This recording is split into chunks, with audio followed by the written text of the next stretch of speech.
As you are walking with the Lord and He has you coming into a new place, a new season, a new territory, whatever that looks like for you, we have to recognize whatever weapon it is that God is calling forth for that season, for that time, for that hour. So I want to read directly from the word.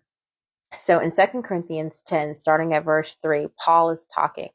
And he says, "For though we walk in the flesh, we do not war after the flesh. For the weapons of our warfare are not carnal, but mighty through God to the pulling down of strongholds, casting down every imagination and every high thing that exalts itself against the knowledge of God, and bringing it into the captivity, into the obedience of Christ," right?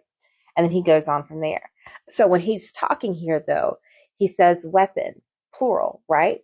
Because when we think about the weapons that God gives us, there's more than one.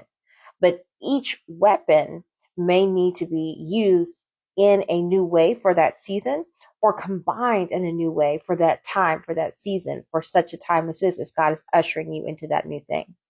You see, sometimes the weapons of our warfare, as we are coming into that new place, that new territory, that new weapon is going to be a strengthening in our faith, right? That shield of faith, lifting it up higher and stronger against the fiery darts and fiery arrows that the enemy is trying to send. Sometimes that weapon looks like being at the feet of Jesus, like Mary, while you are also tending to the things that God has called you to as Martha. So you are praying, you're being a good steward with the Lord at his feet, serving the Lord, allowing him to pour into you, but you're also stewarding over the things. Sometimes that weapon looks like prayer and supplication. Sometimes that weapon looks like prayer and fasting. Sometimes those weapons look like waiting and waiting well.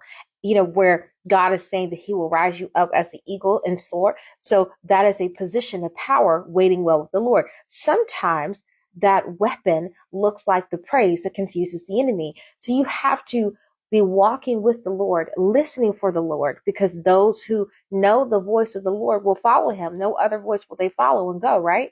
So if we are walking with the Lord on those paths of righteousness for his name's sake, as he is walking us into the new, then he will give to you through the power of Holy Spirit the knowledge, the wisdom of what you will need to operate in that new place, what weapon you will need to operate through, to go through, to claim that territory as you go from faith to faith and glory to glory. But the Lord will instruct you as to what that is as you're spending that intimate time with him. He will let you know what it is you're coming up against, so you know how to fight against it and how to conquer it and how to have the victory that he's already said you have in it. So I pray that that encourages you and blesses you today to go to the Lord and seeking strategy on the weapons of your warfare for this hour. Be blessed and be a blessing.